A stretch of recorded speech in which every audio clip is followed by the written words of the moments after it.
República Bolivariana de Venezuela. Bienvenida comunidad universitaria a la unidad. Filosofía descolonizadora para la transformación de la educación venezolana.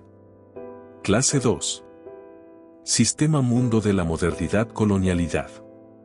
Presentado por el Dr. Edgar Figuera, docente investigador de la Universidad Bolivariana de Venezuela. Bueno, buenos días. Gracias al profesor Lenín Romero, secretario general de la Universidad Nacional del Magisterio, por sus palabras merecidas, digo yo, porque también hemos aprendido mucho del ENIF, somos parte de un colectivo, de un núcleo de investigación de la Universidad Bolivariana que se llama Núcleo Académico de Investigación de la Gestión Educativa Local.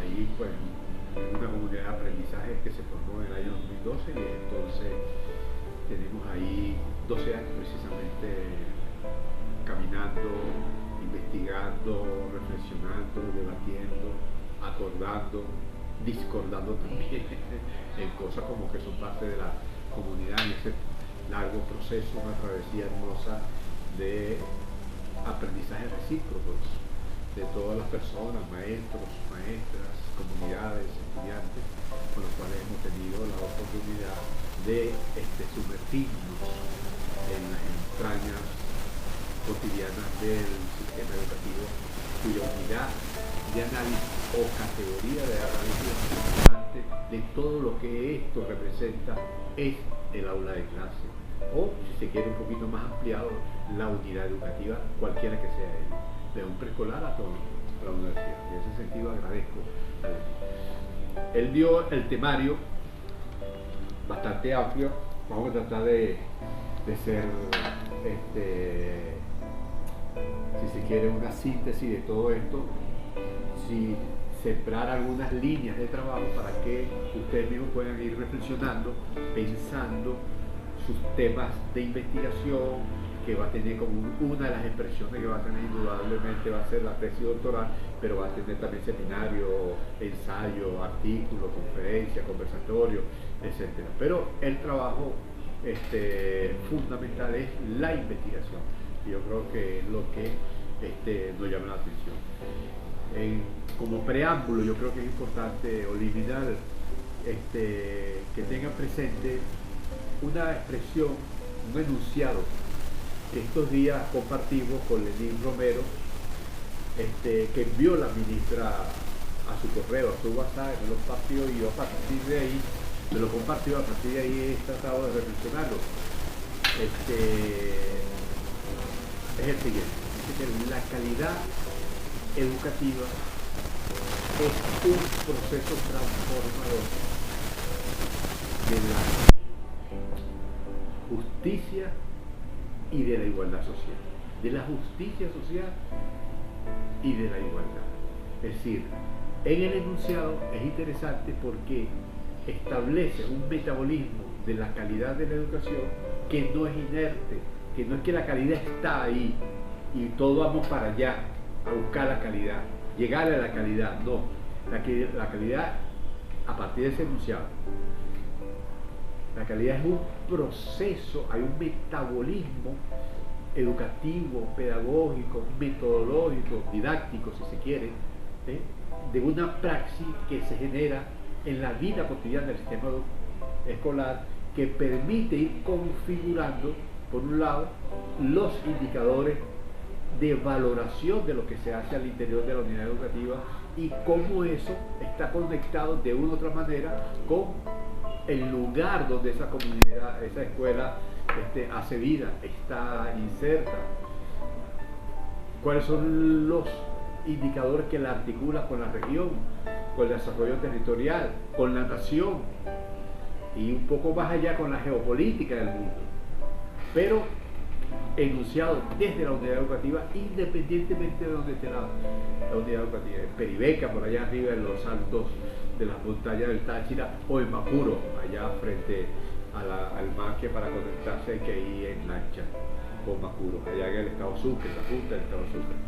Entonces, independientemente de donde está, hay una concepción novedosa de la calidad educativa en el enunciado referido como un proceso al cual se llega.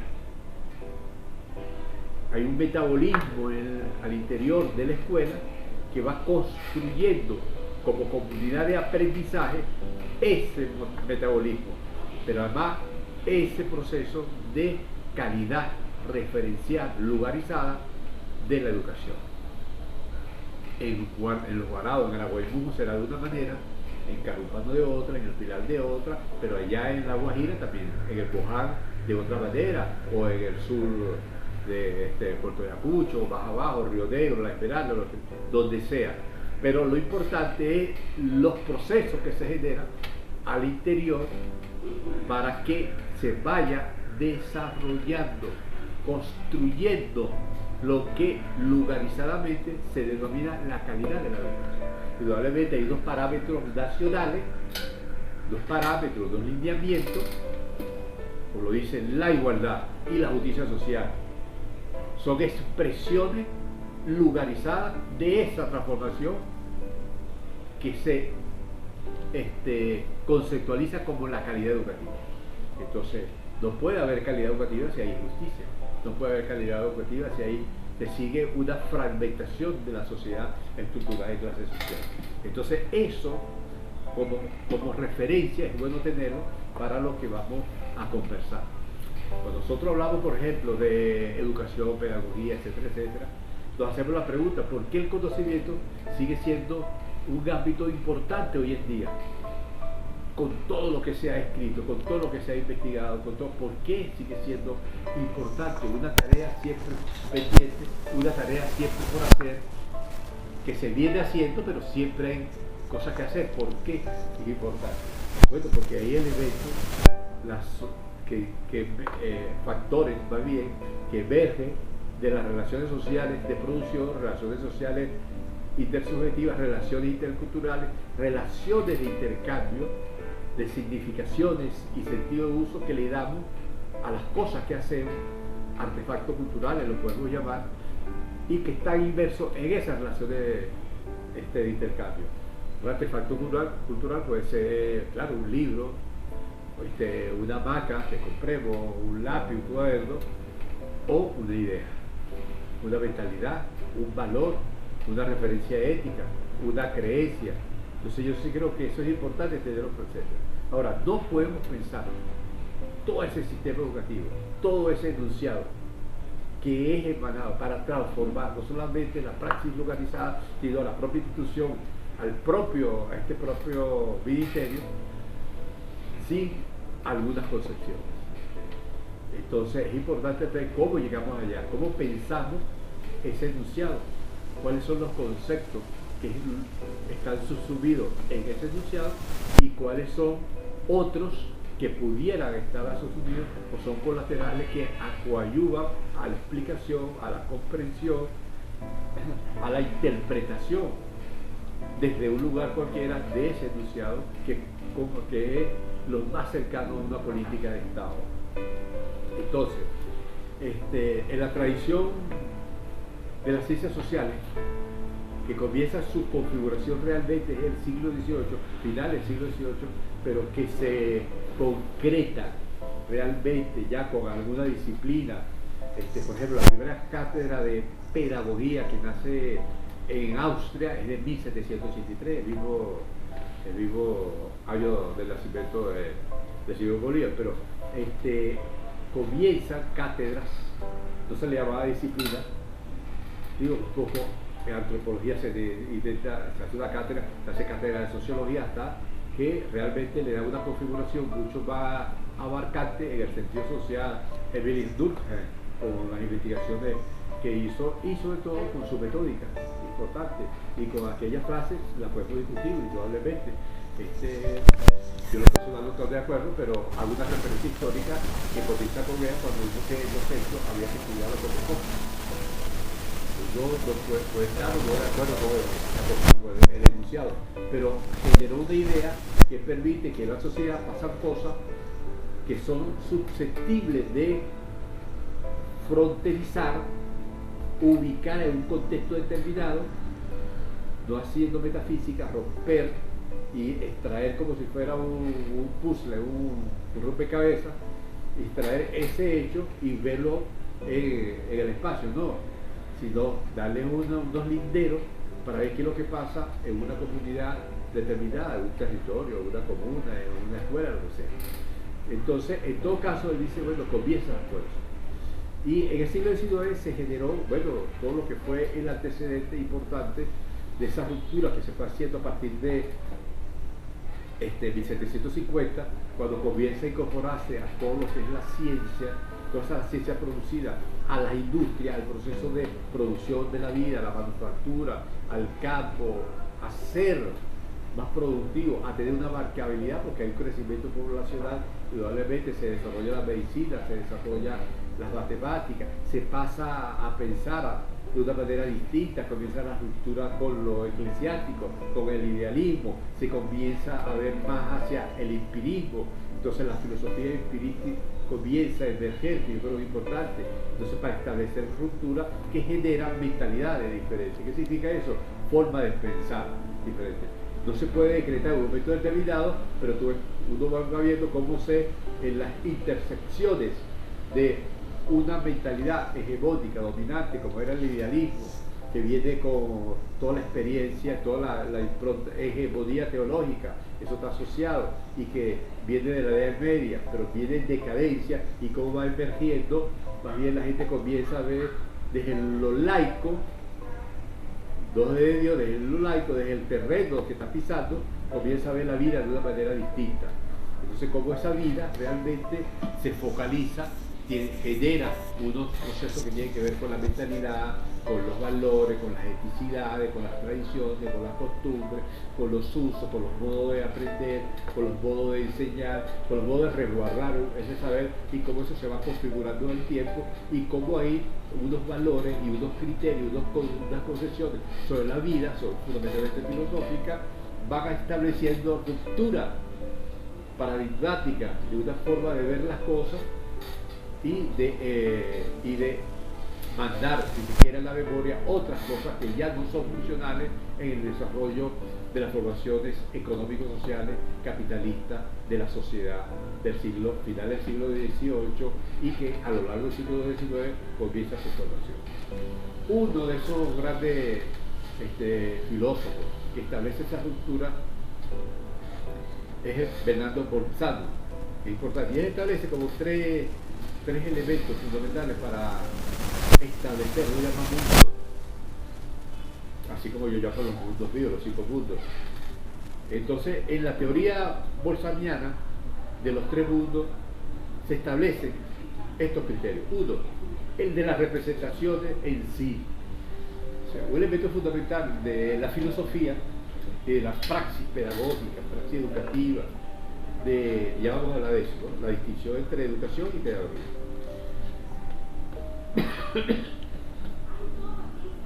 Porque depende de lo que construyamos como naturaleza del hecho educativo, que no es algo que está, sino es algo procesual, que también se va construyendo, porque de ahí es lo que llamamos el metabolismo social, el metabolismo de la transformación de la calidad educativa, para poder llegar a eso.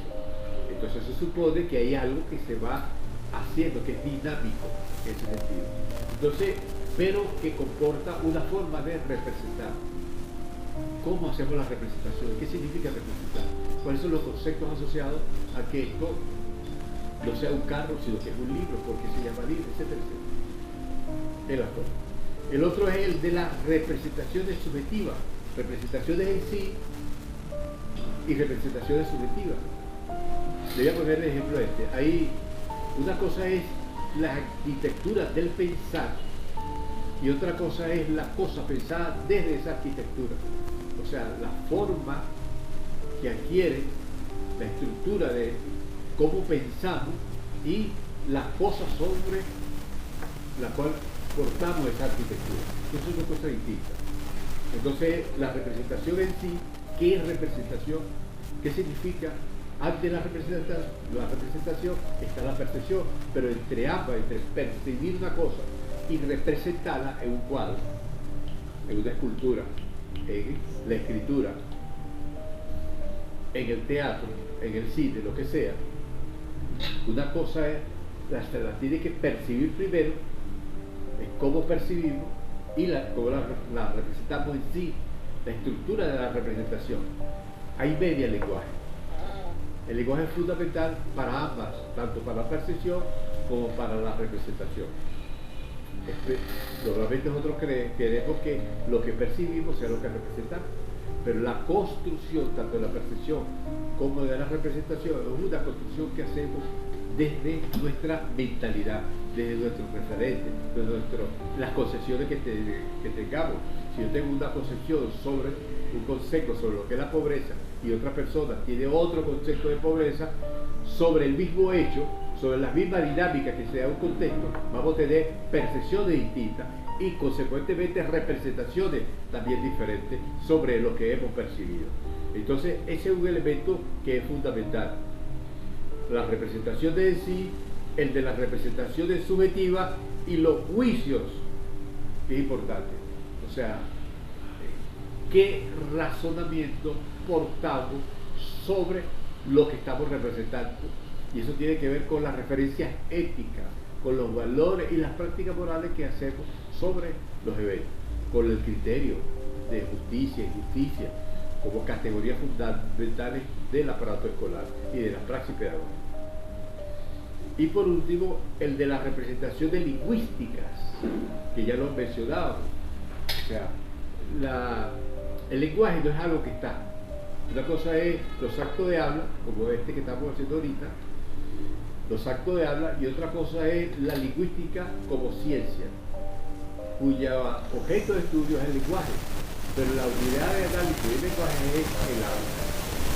El habla es la que le impone al lenguaje, y el lenguaje a la lingüística la estructura narrativa de lo que es o de lo que somos como cultura filológica, como cultura antropológica del lenguaje, como historia del lenguaje, como sociología del lenguaje, como lexicografía política del lenguaje y como, si se quiere, política republicana de lo que es una terminología en el ámbito de la educación, de la pedagogía y de la didáctica.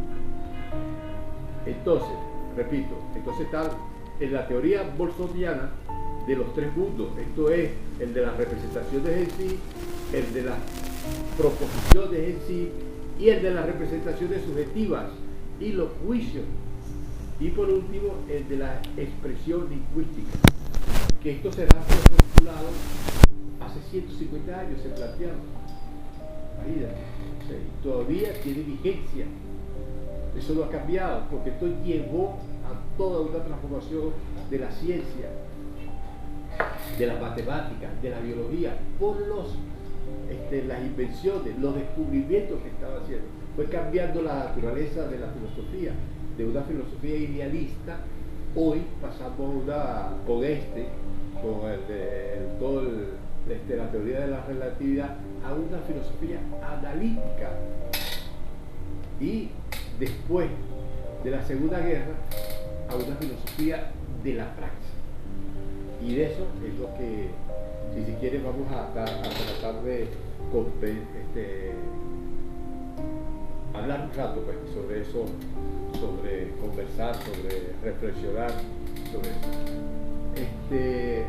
Toda época genera una demanda para poder vivir en esa época, vivir bien. Si no lo hacemos, estamos en crisis permanente, realmente. Aunque la crisis, esto es una expresión dialéctica, que la crisis sea un factor fundamental de la vida cotidiana. No hay sociedad que no tenga crisis hoy. Y la crisis es un proceso histórico, porque la crisis genera realmente los alerta, las alarmas de que algo no está bien, para que la sociedad se mueva a solucionarlo. Pero en esa dialéctica de que algo se está solucionando y están haciendo otra cosa, se genera otra crisis. pasa un proceso de estabilidad y se genera otra vez una crisis porque vienen unas generaciones que dan al traste con lo que las generaciones anteriores tenían como seguro. Entonces eso no, si alguien quiere profundizar más sobre esto, es importante leerse a Thomas Kuhn,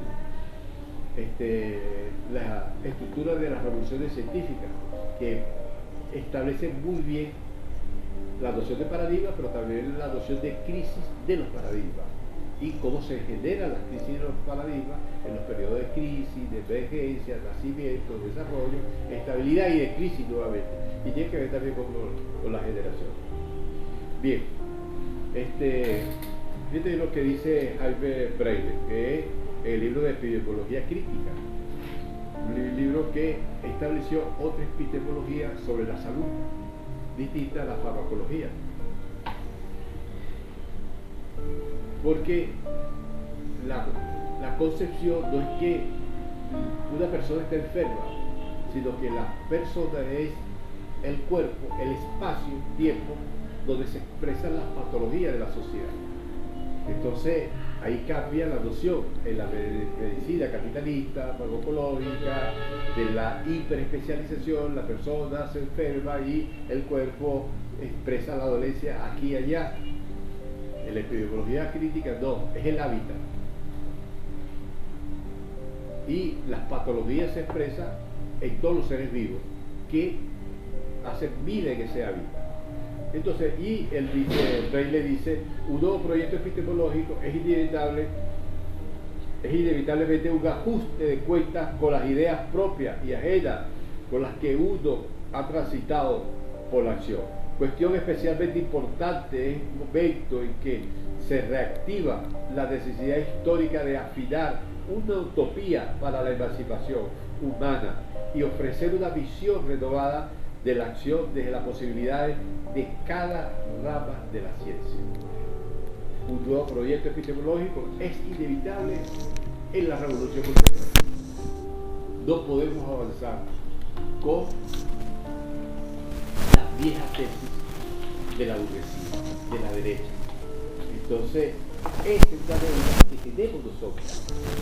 No es que no exista referencia de análisis transdisciplinaria, multidisciplinaria, que abonen a crear un marco referencial para toda la sociedad con relación a el proyecto bolivariano, al proyecto socialista. Sí los hay, dispersos lo hay, pero todavía nosotros tenemos una teoría de la revolución, una teoría de la cultura, una teoría de la educación. Hablamos de la educación decolonial, pero ¿cómo se come eso? ¿Cómo se reviste eso? ¿Cómo se concreta en la praxis? ¿Qué es un sistema educativo decolonial? Fíjate, una cosa es el sistema educativo, otra cosa es la escolaridad. Entonces nosotros podemos homologar, analogar sistemas con escolaridad. Los sistemas son estructuras fijas. Y la escolaridad, de una otra manera, establece una conformidad en los procesos espaciales. ¿Por qué? Porque es donde se expresa la condensación, la reducción ontológica, epistémica, axiológica, de eso que nosotros llamamos conocimiento.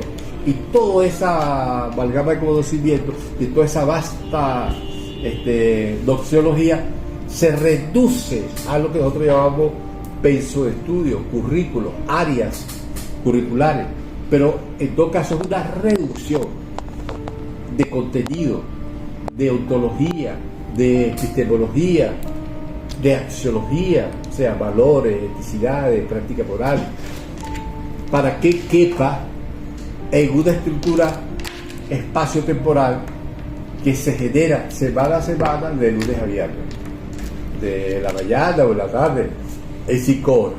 Entonces hay un reduccionismo en el proceso de la escolaridad, que es proceso para, fundamentalmente, porque las escuelas como no son autónomas, entonces te genera un proceso que podemos llamar de disciplinar, la forma en la cual el ser que se está formando, el ser que lo está formando, va a tener un comportamiento común, homologado, compartido en el seno de la sociedad. O sea, la escolaridad hace eso, disciplina de acuerdo a unos criterios del Estado para que un comportamiento sea reflejo en cualquier parte de la geografía nacional. Reflejo que los ciudadanos, las ciudadanas que hayan sido colonizadas compartan un mismo marco de valores, una misma visión del mundo, unos mismos criterios de ciudadanía, unos mismos criterios de la cultura o de las culturas nacionales. No hay una cultura en Venezuela, hay varias culturas en Venezuela. Cada pueblo indígena tiene su propia cultura. Las ciudades tienen unas referencias culturales. Las zonas campesinas o zonas rurales tienen una referencia. Las comunidades afrodescendientes de Venezuela, las comunidades negras, fundamentalmente cauteras, tienen unas referencias culturales también. Los ayabanes del sur de Barquisimeto tienen una referencia cultural. Los chaibas de Calipelguacho también tienen otra referencia. Los carillas que están en Anzoátegui, etc. O sea, somos un mundo, un territorio multicultural. Las cofradías, por ejemplo, del Corpus Christi, que se expresa en las diabluras, los diablos danzantes, que han vivido y han mamado y de una generación a otra, han libado de esa tradición, también tiene unas singularidades culturales específicas de ahí, donde establece una forma de aprender, una pedagogía histórica que deviene de la oralidad de una generación a otra, que ha pasado por la cofradía asociada a los diablos de Yare o de Daiguatá, pero que es el Corpus Christi, pues. Y cómo se expresa en Bogure, en Daiguatá, en Choao, en Miranda, allá arriba en Bucuchíe, Valle del Tuy, Barlovento, aquí se expresa de forma diferente. Y así todas las cofradías variadas también tienen que ver con eso. Entonces, ahora, ¿cómo descolonizar un aparato educativo que es un aparato de Estado? O sea, descolonizar al sistema educativo, a la estructura educativa, sabiendo el análisis que hizo Althusser, que el aparato educativo es un aparato ideológico del Estado. Cómo transformarlo desde la decolonialidad, descolonizándolo, pensándolo de otra manera para que sus prácticas sean correspondientes a un paradigma decolonial y no se convierta en un aparato de domesticación ideológica, que sea un sistema realmente que exprese una diversidad singulares también de vivir la educación, la pedagogía, la didáctica en proceso de transformación permanente para ir construyendo unos cimientos de la calidad educativa lugarizada que corresponda a una demanda nacional, supone pensar todo el aparato, pensar la transformación del aparato educativo del Estado. No podemos transformar la calidad, un factor, un indicador, vamos a llamarlo así ahorita, pero un factor importante, la calidad, de llegar a la calidad, de ir construyendo la calidad permanentemente en las unidades educativas, corresponde también al Ministerio de Educación. No le va a pedir calidad a alguien, a una unidad educativa, si el Ministerio opera de una manera distinta. No se le va a pedir a una escuela que sus prácticas sean decoloniales si el Ministerio, su funcionariato, sus funcionarios no tiene nada que ver con los procesos de pensar la educación de una manera decolonial. O sea, hay una contradicción de Estado, que el Estado también tiene que salvar sobre eso para generar una política. Por eso me parece sumamente importante, trascendental, el enunciado de la ministra Yelitza Santaella, Como dicen, la calidad educativa es un proceso transformador para el logro, el alcance de la igualdad y la justicia. La igualdad, como lo dice la Constitución, la igualdad y la justicia social. Pero sobre todo, que la calidad, la igualdad y la justicia social tienen en común el metabolismo de la transformación. Ahora, ¿qué es lo que está dentro de la transformación? La concepción educativa. ¿Cuál es nuestro concepto de educación? ¿Cuál es nuestro concepto y nuestra práctica de la pedagogía? ¿Cuáles son las expresiones metodológicas de la didáctica que permitan dinamizar en el espacio escolar, en la gestión escolar, en la unidad escolar, una comunidad de aprendizaje que asuma cotidianamente procesos de transformación de lo escolar, de lo educativo, de lo pedagógico, de las metódicas, de la didáctica? ¿Cómo hacerlo? Entonces supone trastocar, estructurar y radicalmente todo el aparato educativo, todo el sistema educativo y también todo lo que es la gestión educativa. ¿Qué supone eso? Bueno, renovar, revisar, revolucionar lo que es la formación del docente. Para que una escuela sea realmente un espacio de transformación y de praxis transformadora, significa que el docente también fue formado transformadoramente y genera transformación de ahí. Y una persona le va a dar a otro lo que no tiene en su mente ni en su corazón. Le da lo que tiene. Entonces, si queremos un proceso pensar decolonial, tenemos que generar las condiciones de posibilidad para que los autores, las autoras, los sujetos pedagógicos que se subsumen en esa categoría, que son los estudiantes, las estudiantes, los niños, niñas y adolescentes, los padres, la familia, la comunidad, los docentes. Ese es el sujeto pedagógico, no es un estudiante, sino es una forma de hacer y de revisar y de criticar, desde montar, de construir lo instituido como sistema de alienación y generar otras condiciones, otras praxis en las relaciones de enseñanza y aprendizaje que permitan piano a piano, paulatinamente, gradualmente, unas praxis decoloniales que se vaya instalando en nuestra vida, en nuestra forma de ser, de pensar como mentalidad. O sea, una de las cosas primero es tener eso instalado en el cerebro, en nuestra forma de ser, nuestra forma de pensar, en nuestra forma de escribir, en nuestra forma de relacionarnos con los demás, que esté presente en lo que es una praxis cotidiana del pensar y hacer decolonial. Entonces, en el aparato educativo tiene que comenzar a revisar sus procesos internos para ir transformándolo. Porque el aparato educativo como tal, el sistema educativo, no da respuesta al país desde hace años. Estamos hablando de los años 70.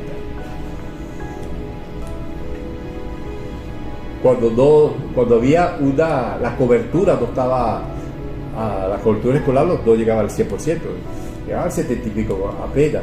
Con los años 70, 65, fue creciendo indudablemente. Pero hay problemas gruesos que tienen que ver con la formación docente, con los programas, con el contenido, con las metódicas, con las expresiones luganizadas, con la arquitectura escolar. O sea, eso de R1, R2, R3, que es muy común en la Cuarta República, que era Rancho 1, Rancho 2, Rancho 3, porque eso fue lo que pasó, la rancherización de las estructuras educativas. O sea, tenemos que pensar eso también. O sea, cuál es la nueva arquitectura de las escuelas que corresponda realmente o apoye a pensar desde su interior unas relaciones educativas, pedagógicas, desde la colonialidad, y hacer realmente rupturas epistémicas y ontológicas con los sistemas de alienación en el espacio escolar. Entonces supone, voltear la casa, como se dice en Carúpano. o sea, poner la casa patas arriba, poner todo el sistema. No se trata de que vamos a bajar la Santa María al Estado, a la educación, vamos a hacer inventario, no, porque el Estado no se para. El hecho de que la gente trabaje en general, hasta el viernes, los funcionarios públicos por lo menos trabajan de lunes a viernes y se va para su casa o por donde se vaya, eso no significa que el Estado se va a parar. El Estado sigue su trabajo. Ahora, nosotros tenemos que hacer ese esfuerzo intelectual. Y ahí los rescato de Gramsci, que es importante. Fíjense bien. Gramsci dice: todo trabajo es intelectual. Todo el mundo en la sociedad es intelectual. Hombres y mujeres, niños, adolescentes, adultos mayores, compatriotas de la tercera edad. O sea, todos somos intelectuales porque trabajamos con el intelecto.